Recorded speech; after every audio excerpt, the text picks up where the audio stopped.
एषो पञ्चनमोकारो सौवपावपनासनो मङ्गलाणं च सौवेशिं परममः वै मङ्गलम् मङ्गलाणं च सौवेशिं परममः वै मङ्गलम्।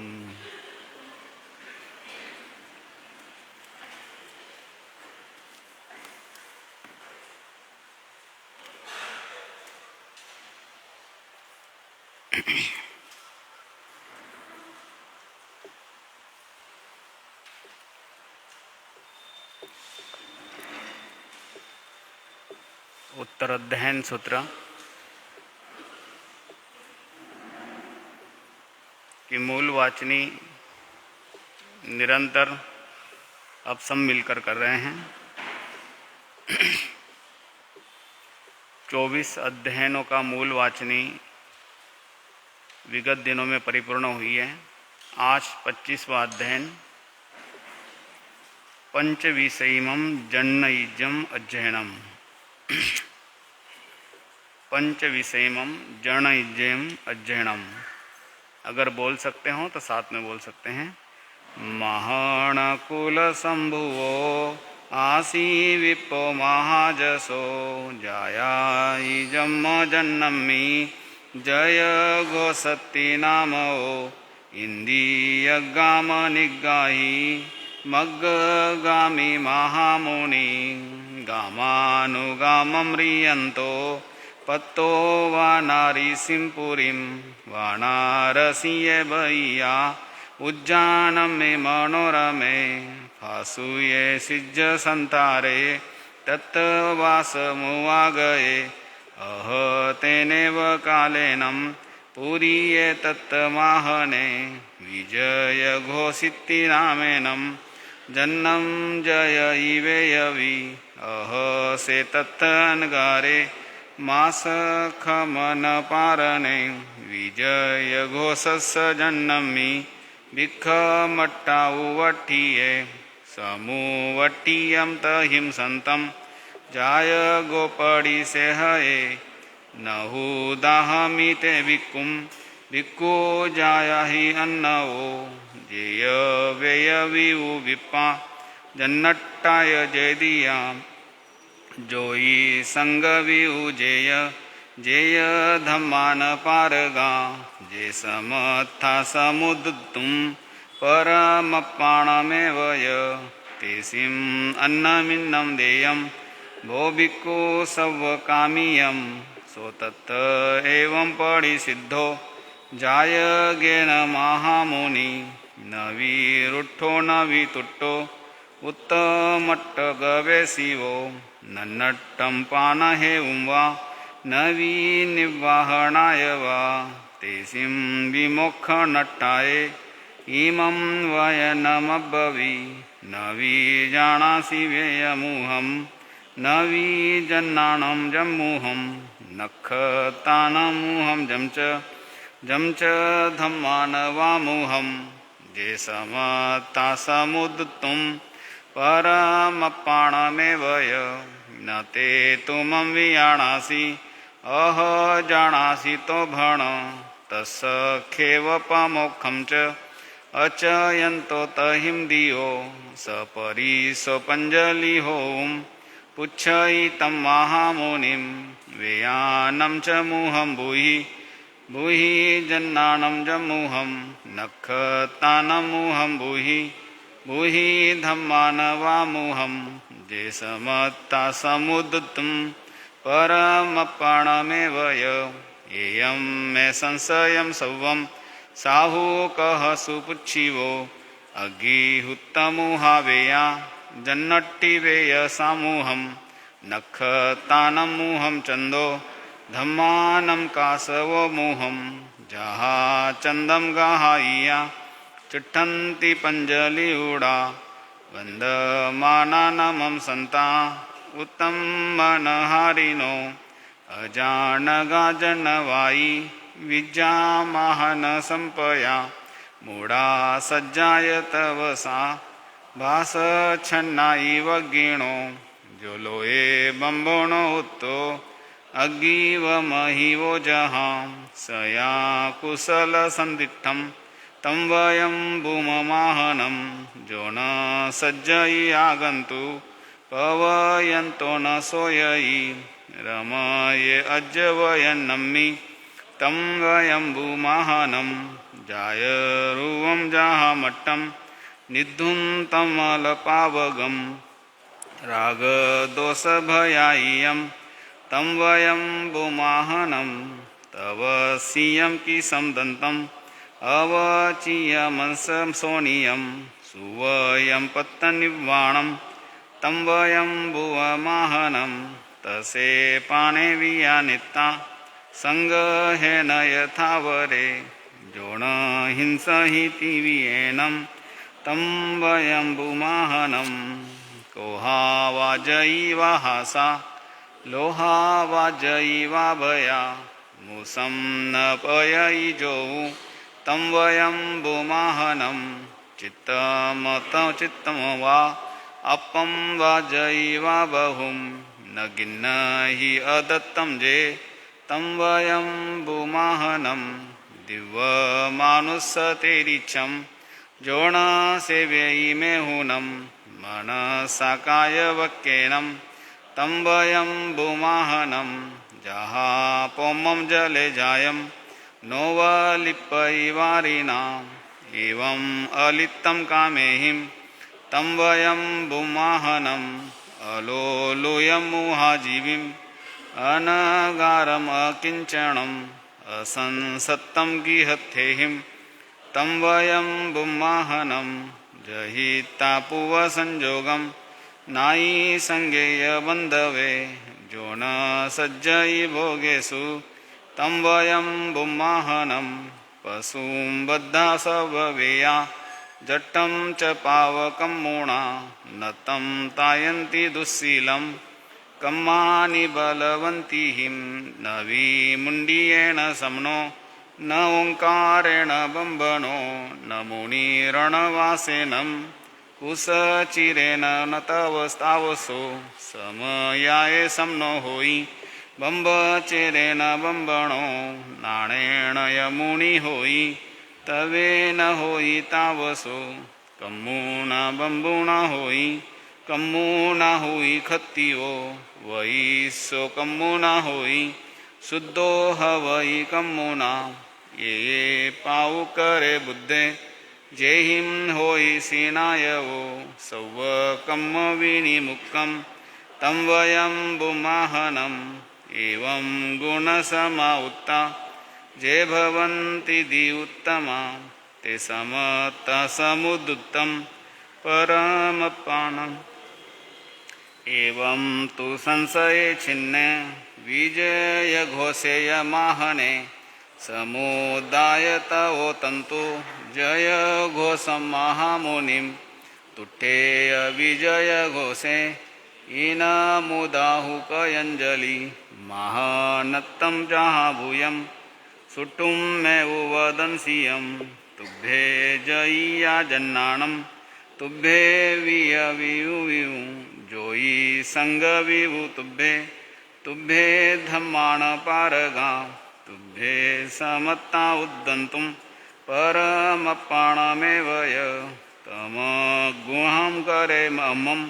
भिक्केणं भिक्खु उत्तमा न कज्जं मज्ज भिक्केणं क्षिपं निखमसुदिया मा भमीः शिभयावट्टे घोरे संसार सागरे उवलेवो होई भोगेषु अभोगी नोवलिप्पयि भोगी भमयि संसारे अभोगी विप्पमुच्चयि उल्लो सुक्को यदो छुड्डा गोलया मट्टिया मया दोवी आवड़िया कुड्डे जोल्लो सोत लग गई एवं लगंती दुमेहा जेनरा काम लालसा वीरता उण लगंती जहाँ से सुख लोलये एवं से विजय घोषे जय घोषस अंतिये अनगारस निकंतो धम्मं स्वच्चानुत्तरं कवितापूवकं मायिं संजमेन तवेणय जय घोष विजय घोषा सिद्धिं पत्तानुत्तरं तिबेमि जन्नैजं पंचविषयम् अध्ययनं समत्तम्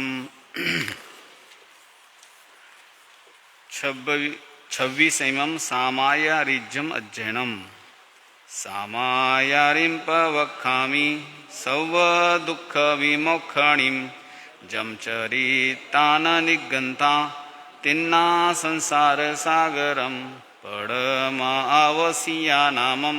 वियाय निस्सिह्या आपुच्छणाय तय्या चौथी पुच्छणा पंचमी छंदना नामम इच्छाकारोय छट्टवो सप्तमो मिच्छाकारोय तहकारोय अट्टमो अबुट्ठाणं च नवमं दशमीव संपयाम् एषा साउनं सामायारि पवेय्या गमने आवसीयं कुज्जा ठाणे कुज्जानि सिहियम् आपुच्छणा स्वयं करणे पर करणे पड़ी पुच्छना छंदना दव्वजायनम इच्छाकारोय सारणे मिच्छाकारोय निंदाये तहकारो पड़िसूये अबुट्ठाणं गुरुपुया उच्छणे उव संपया एवं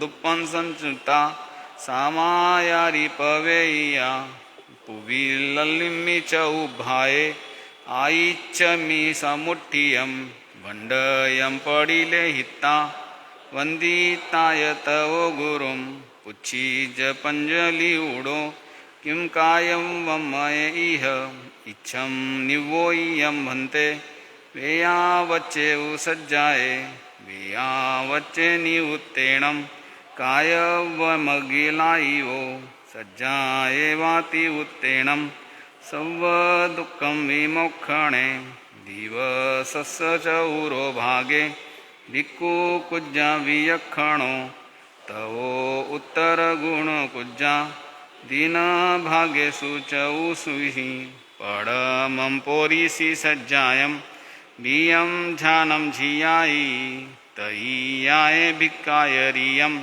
पूर्णो च उत्थि सज्जायम् आषाढे मासे दुप्पया पोषे मासे च उपया चत्तासोहेषु मासेषु तिप्पयः वै पोरिसि अंगुलं सत्तरत्तेनं पक्षेनं च दूरंगुलं वड्डयेहाय भावि मासेनं च उरंगुलम् आषाढ़ बहुल पक्षे भद्रवय कत्तीय पोषेय फगुण वै साहेसूय बोद्धवाओ मरत्ताओ जेठामूले आषाढ़ सावणे छहिं अंगुलेहिं पडिलेहा अठहिं बियत्तं यम्मि तय्यदसठिहिं चहुत्ते रतिं पिचौरो भागे भिक्खु कुज्जा वियक्षणो तवो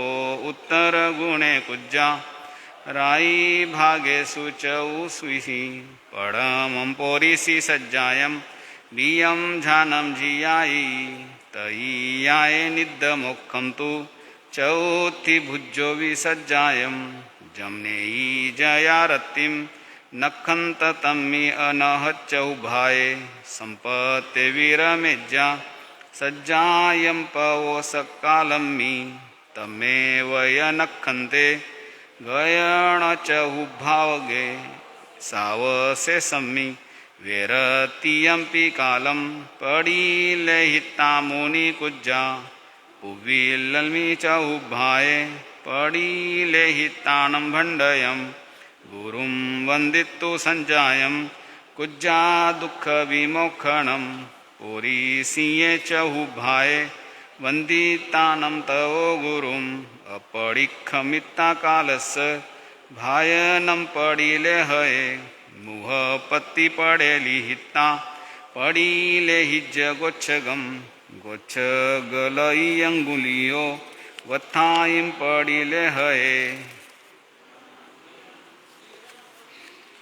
ઉડ્ડુમ થીરમ અતુરિયમ પુવીમ તાવથ્થમેવ પડી લે હે તો પિયમ ફફોડે તયમ ચ પુનપમિજ્જા અનચાવીયમ અવલિયમ અનાનુબંધી અમોશિલીમ ચેવ છપ્પુરી માનવ ખોડા પાણી પણી વિસોહણમ આરભડા સમદ્દા વજ્જે યવ્વાય મોસલી તૈયામ ફફોડાના ચૌતી વિખીતા વેયા છટ્ટી પસીઢીલ પલંબલોલા એગામોસા અને ગરુ વધુના ગુણઈ પમાની પમાયમ સંકીય ગણગોણો વગમ કુજ્જા અનુનાયરિત પડી લેહા અવિવચ્ચા સાત હે વય પડમમ પયમ પસત્તમ શેષાનીય ઉસ અપસત્થાઈમ પડી લેહનમ કુન્નંતો મીહો કહમ કોણૈ જનવૈ કહમ વા દેવ પચખાનમ વાયે સયમ પડી છહી વા પુડવી આવું કાયે તેવું વાવું વનસઈ તસાનમ પડી લેહ નામ પમતો છન્નમ પીવિરાહવો હોઈ પુડવી આવું કાયે તેવું વાવું વનસઈ તસાનમ પડી લેહણા આવું તો છન્નમ પી આરાહવો હોઈ તૈયાએ પોરીસીએ ભત્તમ નાનમ છન્નમ અન્નયરાગમ્મી કારન્નમ્મી સમુઠ્ઠીએ વેયાણ વેયા વચ્ચે ઈરી અઠ્ઠાય સંજમ અઠ્ઠાય તહ પાણવત્તિયાએ છઠ્ઠમ પૂર્ણધમ્મમ ચિંતાએ નિગંતો ધીમંતો નિગંથી વીણ કરીજ્જ છહિમ ચેવ ઠાને હિમ ઉઈમે હિમ અનાઇકમનાઈસે હોઈ આયં કે ઉવસગ્ગે તિતિખયા બંબચેર ગુત્તિસુ પાણી દયા તવ હેવું શરીર ઓચ્છેય નઠ્ઠાએ અવશેષમ ભંડગમ સિજ્જા ચક્ષુ સાપડી લે હયે પરમધ્ધ જોયનાઓ વિહારમ વિહરહે મુનિ ચૌથીએ પોરીસીએ નિખી વિત્તાનમ ભાયનમ સજ્જાયમ ચ તવ કુજ્જા સૌ ભાવ વિભાવનમ પોરીસીએ ચહુ ભાયે વંદિતા તવ ગુરુમ પડીકમિતા કાલસ સેજ્જમ તુ પડી લે હયે પાસવનુચ્ચાર ભૂમિમ ચ પડી લેહિજ જયમ જયી કાઉ સગમ તવો કુજ્જા સૌ દુઃખમ વિમોખણમ દેવસિયમ ચ અય્યારમ ચિંતીજ અનુપુવસો નાનમિદંસણે ચેવ ચરિતમિત હેવય પારીય કાઉ સગ્ગો વંદિતાનમ તવો ગુરુમ દેવીસિયમ તુ અય્યારમ આલોયજ્જ જહ કમ્મમ પડીકમિત્તુમ નિસ્સલો વંદિતાનમ તવો ગુરુમ કાઉ સગ્ગમ તવો કુજ્જા સૌ દુઃખ વિમોખણમ પગરીય કાઉ સગ્ગો વંદિતાન તવો ગુરુમ તુઈ મંગલમ ચ કાઉનમ કાલમ સંપડી લે હયે પડમમ પોરીસી સજ્જાયમ દિયમ જાનમ જીયાયૈ તૈયાય નિદ્દમોક્કમ તુ ચૌથી ભુજ્જો વિસજ્જાયમ પોરીસીએ ચૌથીએ કાલમ તુ પડી લેહિયા સજ્જાયમ તુ તવો કુજ્જા અબોહંતો અસંજયે પોરીસીએ ચૌભાએ વંદિતાનમ તવો ગુરુમ પડીકમિત્તુ કાલસ કાલમ તુ પડી લે હયે આગાયે કાય ઓસગ્ગે સૌ દુઃખમ વિમોખણે કાઉ સગમ તવો કુજ્જા સૌ દુઃખ વિમોખણમ રાય્યમ ચ અય્યારમ ચિંતીજ અનુપુવસો नानं मिदंसनमीय तमितवमीय पारीयकाउसग्गो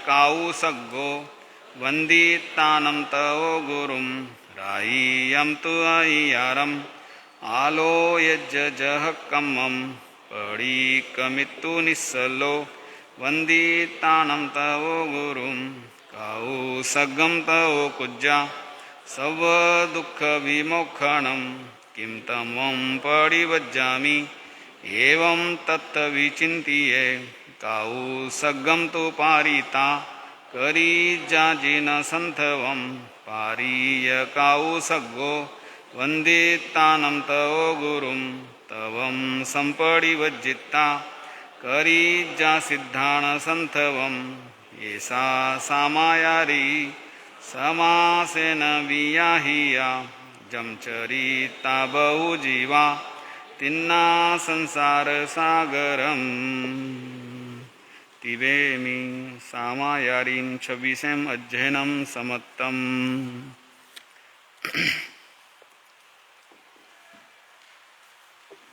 आगमे तिव्ये पणत्ते तंजा सुत्तागमे अत्थागमे तदुभयागमे ए हवा श्री ज्ञान के विषय में जो कोई अतिचार लगा हो तो मैं आलऊँ जम्बा विद्यम वच्चामिलम हिनकरम अचक्षरम पैहिनम विनयहीनम जोगहीनम घोषहीनम सुट्टुदुन्नम दुट्टुपड़िछामि अकाले कौसज्जाओ कालिणम कौसज्जाय असज्जाय सज्जायम सज्जाय न सज्जाय भंता गुंता विचारता ज्ञान और ज्ञानवंत पुरुषों की कोई अविनय आशातना की हो तो तस्मिच्छामि दुक्कड़म।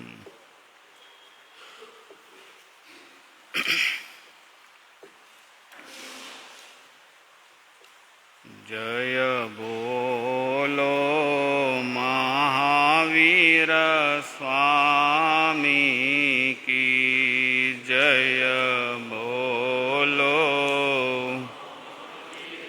स्वामी की। घट घट के अंतर्यामी की घट घट के यामी की जय बोलो महावीर स्वामी की। हो लाख बार प्रणाम तुम्हें हो लाख बार हे वीर प्रभु भगवान तुम्हें हे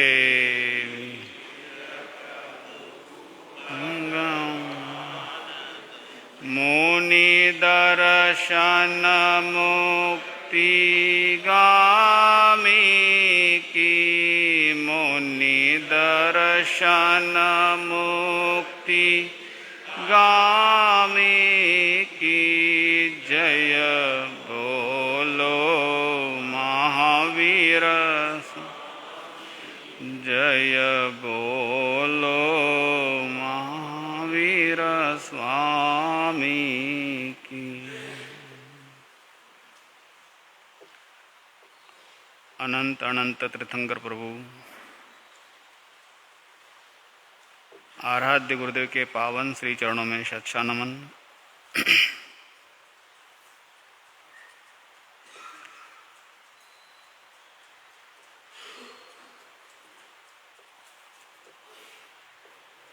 संसार में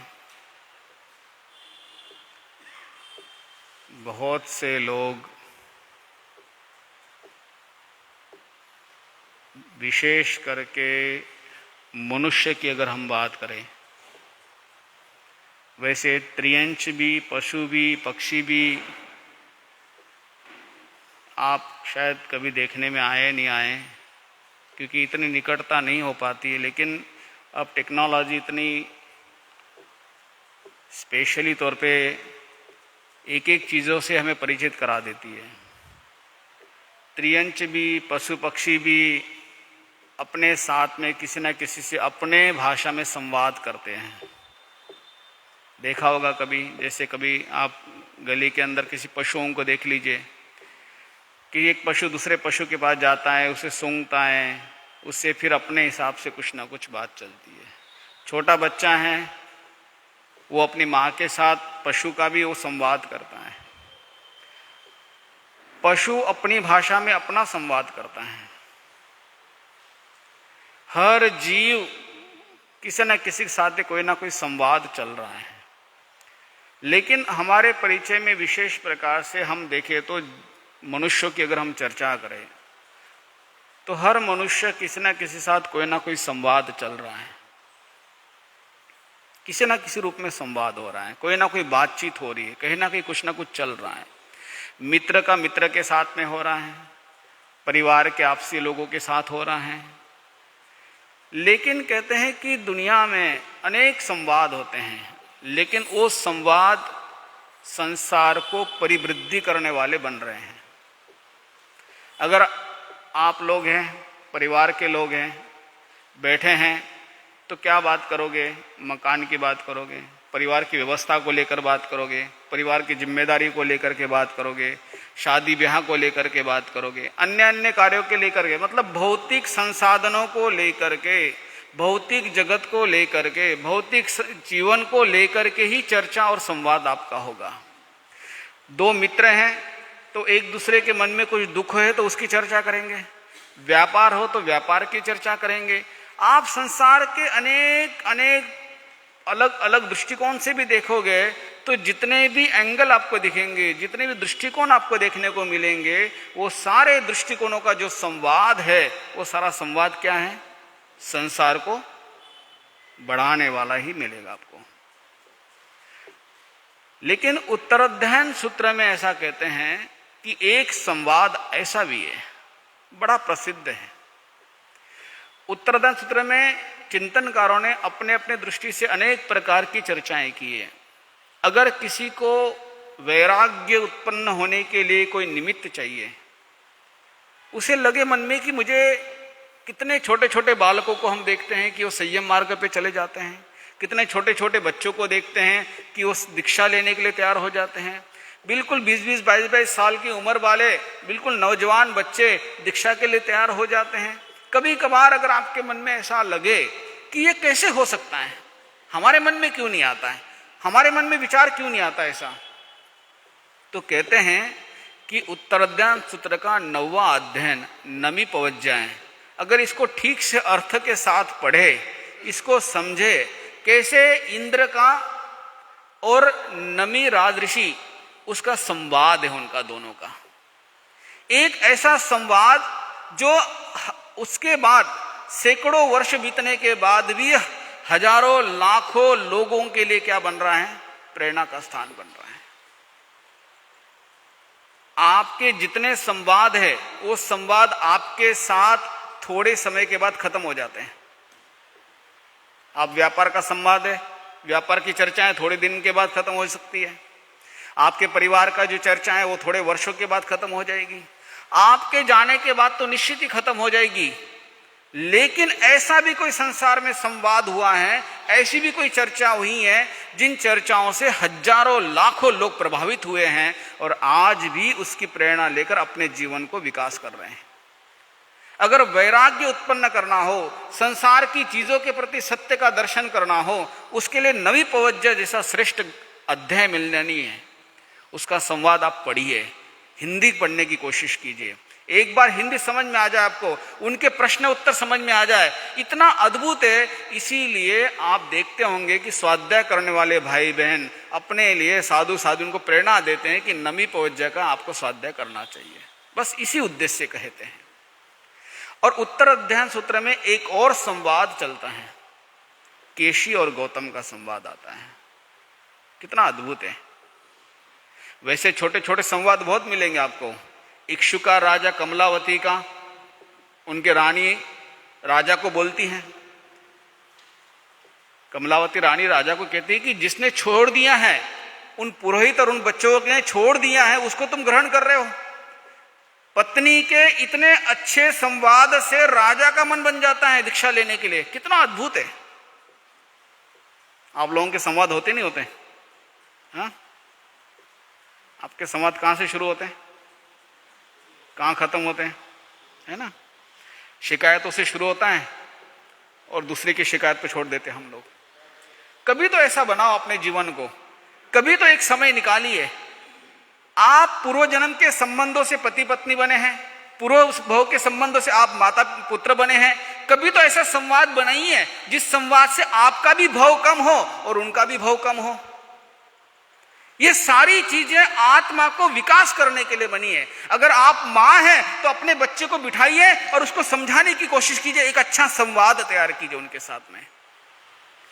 पति पत्नी है तो थोड़ा अच्छा संवाद तैयार कीजिए, कैसे हम अपने जीवन को थोड़ा सा और विकास करें और कैसे अपने जीवन को अच्छा बनाइए। देखिए ये सारे अध्ययन जो है महापुरुषों ने हमें प्रेरणा के लिए दिए हैं। विशेष प्रकार से ऐसे अनेक संवाद है, जैसे मृगा पुत्र का है, मां के साथ बेटे का संवाद है, वो बार बार बताता है कि संसार कैसा नश्वर दिखाई देता है मुझे। ऐसे अनाथि मुनि का शरणिक राजा के साथ संवाद है। ये सारे संवाद हमारे आत्मा के लिए बहुत महत्वपूर्ण है, इसीलिए इतने सरल भाषा में सरलता से उत्तर ध्यान सूत्र को बताया गया है। तो एक संवाद केशी और गौतम का जो हम देख रहे हैं, कल हमने रथनेमी और राजीमती का क्या देखा, एक संवाद देखा। संवाद समझ में आ रहा है ना आपको, चर्चा समझ में आती है। तो लोक की चर्चा करते हुए, संसार की चर्चा करते हुए, भौतिक जगत की चर्चा करते हुए अनेक भव बीत गए, जिसके भवों के बारे में हमें कुछ पता नहीं है। अनंत काल से हमारी आत्मा ऐसे भौतिक जगत की चर्चाएं करती आ रही है, भौतिक जगत की बातचीत करते आ रही है, भौतिक जगत की संवाद करते आ रहा है। इस जगत के भी 40, 50, 60, 70 साल आपके बीत गए हैं। कभी आप अपने साथ कभी ऐसा भी चर्चा और संवाद के लिए एक जगह बनाइए, एक स्थान बनाइए। केशी और गौतम का संवाद आज भी 2500-2600 वर्ष बीतने के बाद भी ऐसा जीवंत महसूस होता है। केशी दो परंपरा के साधक, केशी गौतम। केशी श्रमण कौन थे? पार्श्वनाथ भगवान के अंतिम, पार्श्वनाथ भगवान की परंपरा कहते हैं। और पार्श्वनाथ भगवान ऐसा कहते हैं जैन शासन में प्रथम तीर्थंकर और अंतिम तीर्थंकर, और मध्य के 22 तीर्थंकर, इन दोनों की तीर्थंकरों के मतलब पहले और अंतिम तीर्थंकर और मध्य के 22 तीर्थंकरों की जीवन पद्धतियों में थोड़ा अंतर था। लक्ष्य में अंतर नहीं था, कर्म के सिद्धांत में अंतर नहीं था, तत्वों की चर्चाओं में अंतर नहीं था, मुक्ति को लेकर के लिए कोई अंतर नहीं था। तो अंतर क्या था? चारित्रिक धर्मों को लेकर के थोड़ा सा बाह्य अंतर जरूर देखने को मिलता था, जिसको हम सचलक और अचलक परंपरा के आधार पर समझ सकते थोड़ा सा। ऐसा कहते हैं कि केशी और गौतम, जब भगवान महावीर स्वामी को केवल ज्ञान हुआ और पार्श्वनाथ भगवान पार्श्वनाथ और भगवान महावीर स्वामी में बहुत बड़ा अंतर नहीं है, सिर्फ 250 वर्ष का अंतर है। अब 250 वर्ष कोई बहुत बड़ी बात नहीं होती है। आप देख लीजिए हमारे सामने ही है, 250 वर्षों का तो हमारा उत्तर भारत का 300-350 साल का साधु साध्वी का इतिहास है हमारा तो सारा का सारा। हरिदास जी महाराज जी से लेकर के अमर सिंह जी महाराज से लेकर के अभी तक की हमारी परंपराएं चल रही सारी की सारी। तो ये कोई बहुत लंबा चौड़ा नहीं है। इन 250 साल में ही आप देखिए भगवान पार्श्वनाथ के जो अंतिम जो मुनि थे, उनके श्रमण थे, उनके अनुयायी थे, भगवान पार्श्वनाथ परंपरा के जो अनुयायी थे वो केशी श्रमण के नाम से थे। बड़े ज्ञाता थे, वृद्ध थे, स्थविर थे, अनेक आगमों के, अनेक शास्त्रों के अंगों के जानकार थे और अनेक ज्ञान से लब्धि संपन्न थे। इधर भगवान महावीर स्वामी के 14 पूर्व के ज्ञाता स्वयं गौतम स्वामी थे।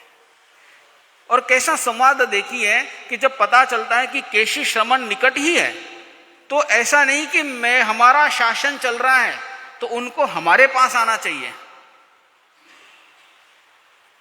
मन में तो ये विचार आता है ना कि जब हमारा शासन चल रहा है, भगवान महावीर स्वामी का शासन चल रहा है, मैं उनका ज्येष्ठ शिष्य हूं, 14 पूर्व का ज्ञाता हूं, लेकिन ज्ञान की सबसे श्रेष्ठतम जो फल यही है कि उसकी विनम्रता होती है, सरलता होती है।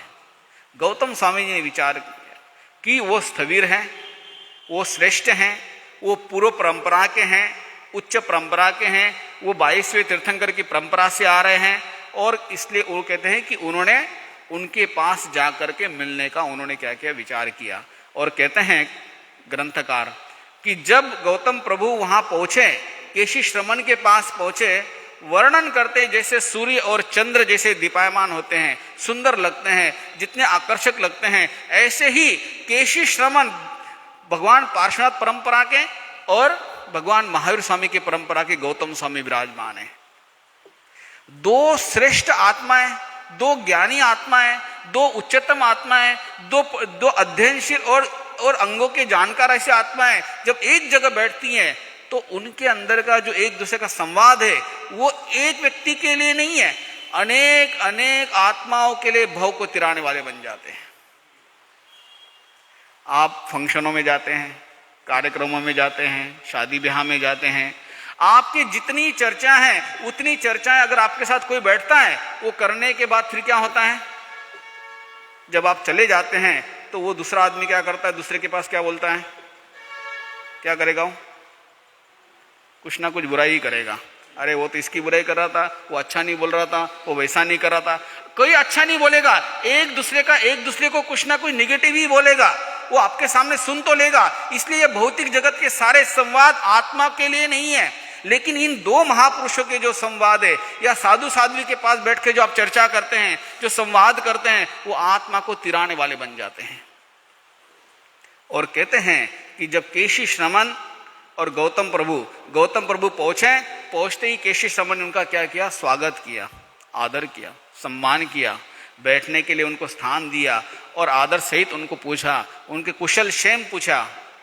एक दूसरे परंपरा के संत, मूल परंपरा हमारी ही है, मूल परंपरा में हम ही चल रहे हैं, जिनेंद्र वचनों के मार्ग पे चलने वाले हैं। दो जिनेंद्र परंपरा में चलने वाले साधक एक साथ अगर बैठते तो संघ का क्या हो जाता है, विकास होता है, संघ मजबूत बनता है। दो भागों में नहीं बढ़ता है। अगर दो भागों में अगर कोई संघ बढ़ रहा है तो उसके पीछे सबसे बड़ा कारण है संवाद का नहीं होना। जितना ज्यादा संवाद होगा, जितना अधिक संवाद होगा, जितना जल्दी हम संवाद करते हैं, जितना अधिक हम चर्चाएं वार्ता करते हैं, उतने ही क्या हो जाती हैं, जो संदेह के घेरे, वो संदेह के घेरे क्या हो सकते हैं, दूर होने लग जाते हैं। पार्षद परंपरा जो श्वेत वस्त्र नहीं पहनते थे, वो अन्य रंगों के वस्त्र पहन सकते थे, ऐसे उनको आज्ञा थी। कहते हैं कि जैसे ही बैठे दोनों ने चर्चा प्रारंभ की, एक दूसरे को कुशल क्षेम पूछा, और जैसे ही चर्चा प्रारंभ की तो केशी श्रमण जी ने भगवान महावीर स्वामी के शिष्य गौतम स्वामी से उन्होंने क्या किया, प्रश्न करना शुरू किया। 12 प्रश्न हैं और 12 प्रश्नों में पूरा का पूरा अध्ययन है। संसार में लोग प्रश्न उत्तर तो सब करते हैं, आप लोग करते नहीं करते कृष्ण, हाँ, प्रश्न उत्तर करते हैं, नौकर से करते हैं, परिवार के लोगों से करते हैं, व्यापार में करते हैं, शादी ब्याह में जाते तब प्रश्न उत्तर दुनिया भर के करते हैं। लेकिन ये सारे प्रश्न उत्तर इतने उपयोगी नहीं है जितने उपयोगी ये प्रश्न बन गए हैं। कहते हैं कि केशी श्रमण ने गौतम प्रभु से पूछा कि हे महाश्रमण, हे प्रज्ञावान, अगर आपको क्या लगता है कि हम जो अलग अलग परंपरा में दिखाई दे रहे हैं, इसका क्या प्रयोजन हो सकता है? जब हमारा लक्ष्य एक है तो हम दो अलग अलग परंपराओं में क्यों, ऐसा क्यों? देखिए, वो स्थविर थे, वृद्ध थे, ज्ञानी थे, जानते थे, लेकिन सामने वाले के साथ अगर चर्चा करनी है तो अपने स्तर के है क्या नहीं, इससे संबंध गौतम प्रभु से प्रश्न किया। गौतम प्रभु ने उनको कहा कि एक प्रथम तीर्थंकर, मध्य के 22 तीर्थंकर और अंतिम तीर्थंकर के समय में जो समय के जो साधक रहते हैं, वो साधक उस प्रज्ञा वाले होते हैं। जैसे कहते हैं कि प्रथम तीर्थंकर के समय में जो श्रमणिया हैं वो कैसे रहते हैं, वक्र जड़ बुद्धि के रहते हैं, ऋजु जड़ बुद्धि के रहते हैं। उनकी प्रज्ञा कैसी रहती है, वो सरल तो रहते हैं लेकिन जड़ बुद्धि के होते हैं। जड़ का मतलब उनको हर बात बतानी पड़ती है। सरल तो बहुत होते हैं, अगर उनको बोला कि आपने ये काम नहीं करना चाहिए था, अच्छा नहीं करना चाहिए था, ठीक है नहीं करेंगे, मान लेते हैं। लेकिन ऐसा नहीं है कि ये काम मना किया तो इसके जैसे काम और नहीं करना चाहिए, ऐसी प्रज्ञा, ऐसी बुद्धि उनको नहीं आती थी। तो कहते हैं कि ऋजु तो है, लेकिन जड़ बुद्धि के होने से उनके लिए कोई ना कोई नियमों की व्यवस्था बनाई गई है। जैसे ऐसे महाव्रत बना दिए, महाव्रत के साथ में उपमहाव्रत बना दिए, उपनियम बना दिए, ऐसा करना चाहिए, ऐसा नहीं करना चाहिए। समाचारी का नियम बना दिया, प्रतिक्रमण का नियम बना दिया, संध्या और शाम को प्रतिक्रमण करना चाहिए, समाचारी की चीजें बना दी। ऐसे अनेक प्रकार की चीजें जो नियम बना है वो ऋजु जड़ बुद्धि के उन साधकों के लिए बना है। और अंतिम तीर्थंकर के जो हैं भगवान महावीर स्वामी के समय के, वो कैसे हैं? वक्र जड़ बुद्धि के हैं। एक तो स्वयं के पास प्रज्ञा नहीं है, ज्ञान नहीं है, बहुत आगमों के ज्ञाता नहीं है, लेकिन कोई ना कोई ऐसा तर्क निकाल करके, कोई ना कोई कुतर्क निकाल करके अपनी बात को मनवाने में लगे रहेंगे। भगवान के वचनों के साथ भी अपने विचारों को डाल करके, अपनी प्रज्ञा को लगा करके, इसीलिए कहा है कि उनके लिए स्ट्रिक्टली नियम बना के दिए हैं कि दोनों टाइम प्रतिक्रमण करना उनके लिए कंपलसरी है। 5 महाव्रतों का पालन उनके लिए व्यवस्थित है, 3 गुप्ती समिति का पालन करना उनके लिए आवश्यक है। ऐसे अनेक प्रकार के नियम उनके लिए बना के दिए हैं। और कहते हैं कि प्रथम तीर्थंकर जो ऋजु जड़ है, अंतिम तीर्थंकर के वक्र जड़ हैं, इसलिए उनके लिए सब नियम बनाए। लेकिन मध्य के जो 22 तीर्थंकर हैं, उन 22 तीर्थंकरों के जो साधक है वो कैसे हैं? ऋजु प्रज्ञ है। ऋजु प्रज्ञ का अर्थ होता है एक तो सरल, ऊपर से प्रज्ञामान, ज्ञानी, स्वयं बुद्धिमान। संकेत करने की आवश्यकता नहीं है उनको, वो अगले क्षण समझ में आ जाता है कि हाँ मुझे ये काम नहीं करना चाहिए, ये मेरे लिए अनुकूल नहीं है, ये ठीक नहीं है। कहते हैं कि उनके लिए प्रतिक्रमण की कोई व्यवस्था नहीं होती है। जब उनसे दोष लगे उसी समय वो क्या कर लेते हैं? प्रतिक्रमण कर। इसीलिए हे श्रमण, केशी श्रमण को कहते हैं कि हे श्रमण महात्पुरुष, कि हम इन 2 परंपरा का जो भेद दिखाई दे रहा है वो एक व्यवस्था से भेद है, मूल में हमारा कोई भेद नहीं है।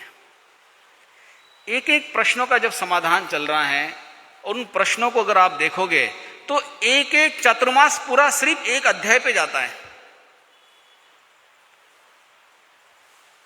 उन्होंने पूछा कि तुम्हारे आसपास जो शत्रु है, उन शत्रुओं पे कैसे विजय प्राप्त करते हो? देखिए प्रश्न कितने छोटे छोटे हैं लेकिन इतने गहरे हैं। आप एक एक प्रश्नों के ऊपर अगर विचार करोगे तो 15-15 दिन, महीना भर आराम से प्रवचन चलते हैं इनके ऊपर। संसार में हम देखते हैं शत्रु और मित्र ऐसे शब्द हम बहुत परिचित हैं। हम शत्रु को देखते हैं कि जिसने हमारे साथ गलत व्यवहार किया, जो हर टाइम नेगेटिव रहता है, हमारे अपोज में कार्य करता है, हमारे विरोध में कार्य चलता है, हम उसे शत्रु समझ करके शब्द का उपयोग करते हैं। या हमारे लिए जो बाधक बनता है, हमारे कार्य के लिए बाधक बनता है, हमारे जीवन के लिए बाधक बनता है, उन सबको हम क्या करते हैं? शत्रु के रूप में समझना शुरू कर देते। कहते हैं कि संसार के और शत्रु तो ठीक है। केशी श्रमण पूछते हैं कि हे गौतम, आपने जगत में शत्रु को किसे समझते हैं और शत्रु को समझने के बाद उसको विजय कैसे प्राप्त करते हैं? एगे जिये जिया पंच, पंच जिया जिये दस, दसाहु जिनित्तानम सौवसत्तु जिनामहम। एक गाथा में उन्होंने कहा है कि एगे जिये, कहते हैं कि एक को विजय प्राप्त करने के बाद 5 पे विजय प्राप्त की जा सकती है। पंच जिये, एक पे विजय प्राप्त कर ले तो 5 पे विजय प्राप्त की जा सकती है। और जिसने 5 पे विजय प्राप्त कर ली उसने सब पे विजय प्राप्त कर लेते हैं, 4 पे विजय प्राप्त कर लेते हैं। एग जिये जिये पंच, पंच जिये जिये 10, उन 10 को विजय प्राप्त करने वाला जो व्यक्ति है वो संसार के सभी शत्रुओं पे क्या कर सकता है? विजय प्राप्त कर सकता है। हम तो सोच में पड़ जाते हैं, हमारे आसपास के 1-2-4 लोग होंगे, उनको भी हम जीत नहीं पा रहे। और भगवान कहते हैं कि एक को जीतने के बाद संसार के सभी शत्रु जीते जा सकते हैं। इतना सरल और अच्छा मार्ग कहां मिलेगा? एकम जिये जिये पंच, पंच जिये जिया दस, दसहु जनिताणम सवसत्तु। कहते हैं कि एक को जीतने के बाद, एक कौन? हमारी आत्मा, हमारा मन। एक को विजय प्राप्त करने के बाद 5 पे विजय प्राप्त हो जाती है। 5 कौन? 5 इंद्रियां हैं हमारी।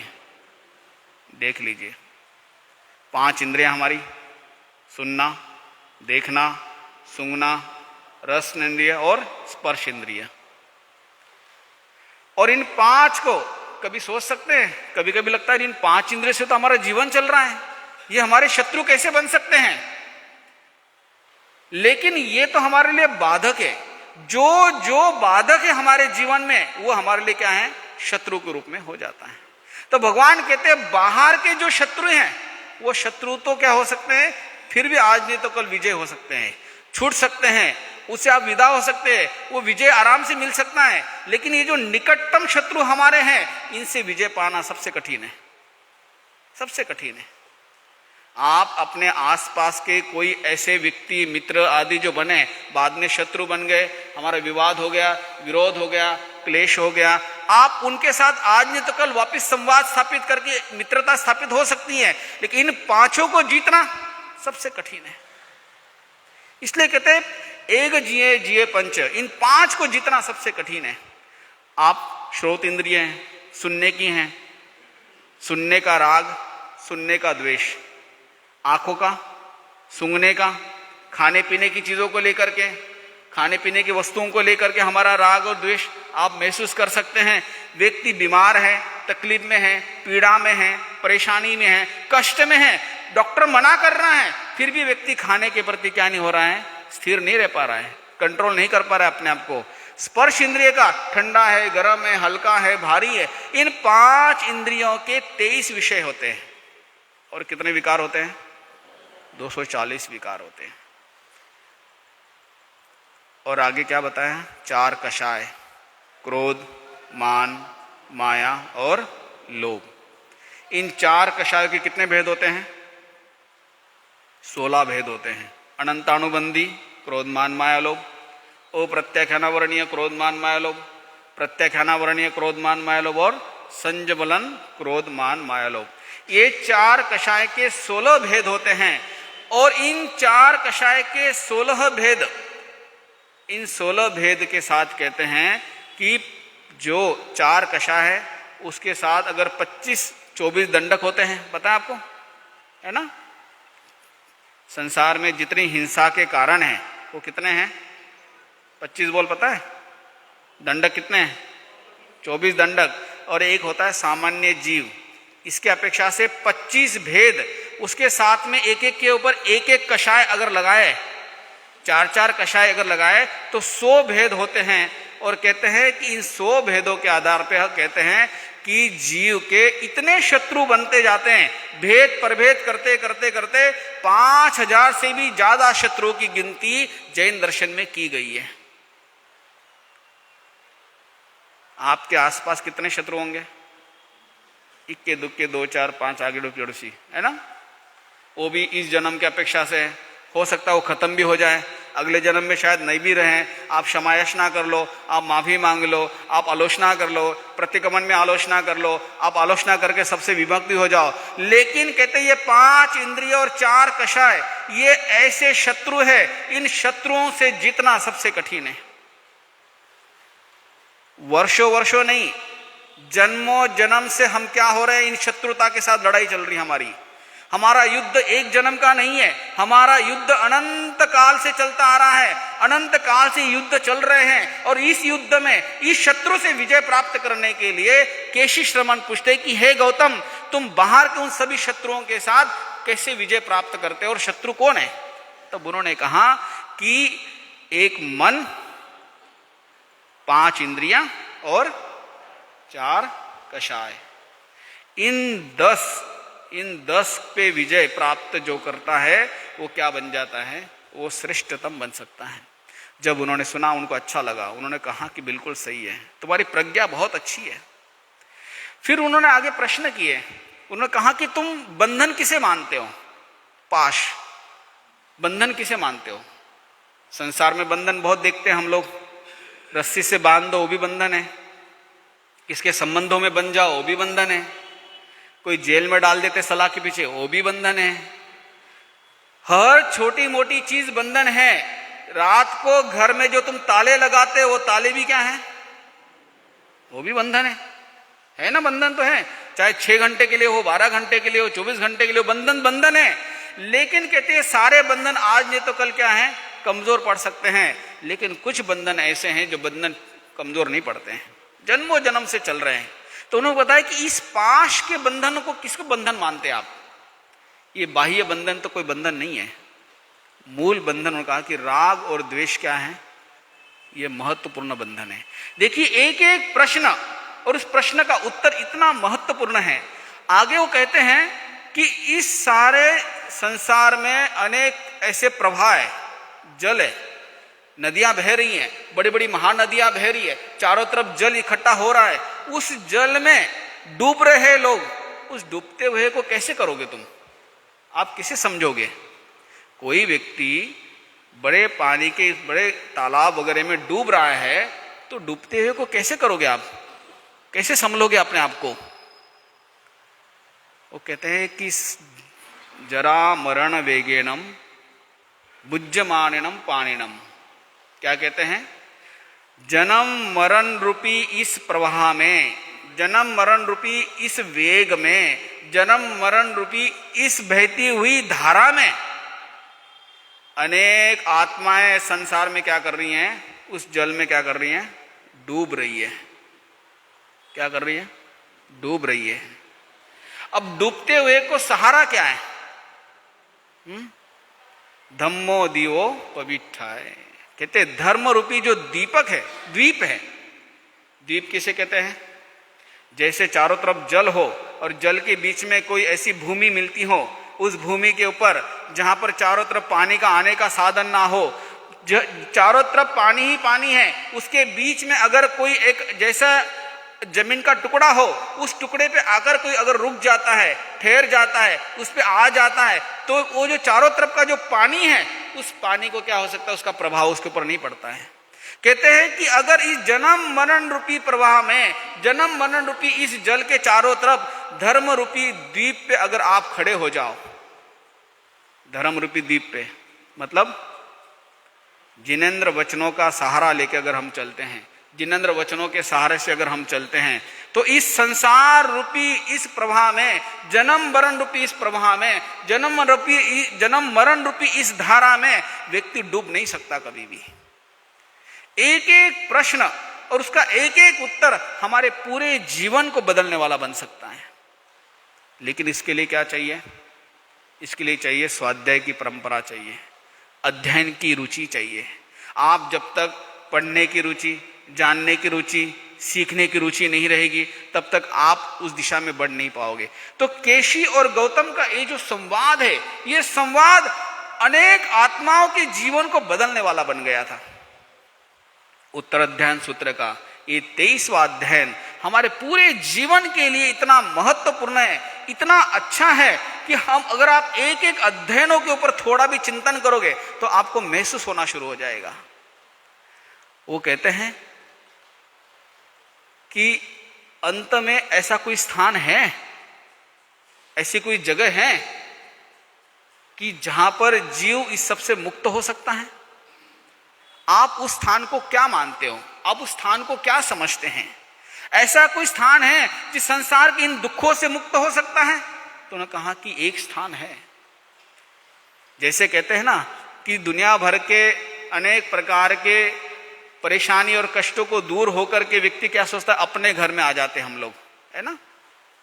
और घरों में तो क्या होता है, आप परिवारों में जाते हैं, रिलेटिव्स में जाते हैं, अनेक घरों में जाते हैं, लेकिन हर घर में जाने के बाद आपको कैसे लगता है? अनकंफर्टेबल लगता है, असहज महसूस होता है। लेकिन जैसे आप अपने घर में आते हैं तो कैसा महसूस होता है? रिलैक्स फील करते हैं आप, अच्छा लगता है। अपने हिसाब से बैठ सकते हैं, अपने हिसाब से रह सकते हैं, अपने हिसाब से चल सकते हैं। आप यहीं पर ही अनुभव करके देख लीजिए। दिन भर व्यक्ति इधर उधर घूमता है, हर जगह बैठता है, सैकड़ों जगहों से मिलता है, अनेक स्थानों में जाता है, लेकिन सब जगह मिल करके बैठ करके भी उसको इतना आनंद नहीं आता है जितना अपने घर में आकर क्या होता है उसको सुख मिलता है। बाहर 15 दिन घूम के गया, लाखों रुपया खर्चा कर दिए, फिर भी वो सुख उसको नहीं मिला जो सुख कहां मिला उसे। जितना वो घूमने के लिए तेजी से जा रहा था ना, थोड़े दिन के बाद ही क्या हो जाता है, उतना ही तेजी से वो क्या करता है, बस उतनी तेजी आत्मा के लिए बनाना है ना। भगवान कहते हैं ये सारे शाश्वत स्थान जो है ना ये अशाश्वत है, लेकिन एक शाश्वत स्थान है जो मुक्ति का है, सिद्ध स्थान है। मुक्ति जिसे हम कहते हैं संपूर्ण कर्मों को क्षय करके, जिसको हम मोक्ष कहते हैं, जिसको सिद्ध अवस्था सिद्ध शिला कहते हैं, जिसको मुक्त अवस्था कहते हैं कि इस केशी श्रमण पूछते हैं कि हे गौतम, ऐसा कोई स्थान है जहां पर जो इन समस्त चीजों से अपने आप को मुक्त कर सकता है। बोले कि हाँ, एक स्थान है। इस संसार में भटकते हुए लोग, जन्म मरण करते हुए लोग, सुख दुख के चक्र में फंसते हुए लोग, अनंत काल तक सुख में रहने वाला एक स्थान है जिसको सिद्ध शिला और सिद्ध स्थान कहते हैं। ये हमारा कौन सा घर है? कौन सा घर है? शाश्वत स्थान है हमारा। कौन सा है? अब यहां से जाओगे तो नहीं? अगर मैंने 15 मिनट और खींच दिए ना, नौकरानी चली जाएगी, काम वाली चली जाएगी, दुकान में क्या होगा, है ना। ऐसा नहीं, आप अच्छे लोग हैं, अच्छा सुन रहे हैं, भगवान के वचनों को बड़े गहराई से समझने की कोशिश कर रहे हैं। अनंत काल की पुण्यवाणी से कम हमें सुनने का मौका मिला है। आप सुनिए, मन बनाइए, थोड़ा सा समय निकलता हो शाम को, सुबह 10 मिनट, 15 मिनट, 20 मिनट, इसको थोड़ा सा स्वाध्याय में लाने की कोशिश कीजिए। और जितना हम इसको स्वाध्याय में लाएंगे तो केशी और गौतम का ये जो संवाद है, मैंने बहुत थोड़े शब्दों में आपको कहा है, बहुत थोड़े शब्दों में कहा है। आप उसको कभी मौका लगे तो इन 12 प्रश्नों को, इनके अर्थों को समझने की कोशिश कीजिए, इनको जानने की कोशिश कीजिए, और अंतिम में ये मन में धारणा कीजिए कि आज नहीं तो कल हमें कहाँ जाना है, मुक्त होना है। जब आपके अंदर मुक्त होने की बात है, देखिए मैं कई बार आपको कह रहा हूं, लोग विदेशों में घूमते हैं, कितना भी घूमते हैं, 15-15 दिन, महीना भर घूमते हैं, इतना घूमने के बाद भी मन में क्या रहता है? क्या रहता है? मुझे जाना कहाँ है, कहाँ जाना है। अगर तुम अपना घर उसको नहीं मानोगे तो जाओगे कहाँ, है ना। तो आपका परमानेंट एड्रेस कौन सा है? आपका परमानेंट एड्रेस है कर्मों से क्षय करके मुक्त होना है। जब ऐसी भाव रखोगे तो उसके लिए क्या करोगे? प्रयत्न भी करोगे, प्रयास भी करोगे, और ये प्रयत्न और प्रयास क्या होगा? आपकी आत्मा को विकास करने वाला बनेगा। इसलिए कोशिश करना कि हम धीरे धीरे करके ही क्यों ना हो अपने आप को कर्मों से मुक्त करने वाले बनेंगे। अगर सुनेंगे तो आज भी इतने। आज ओम शांति।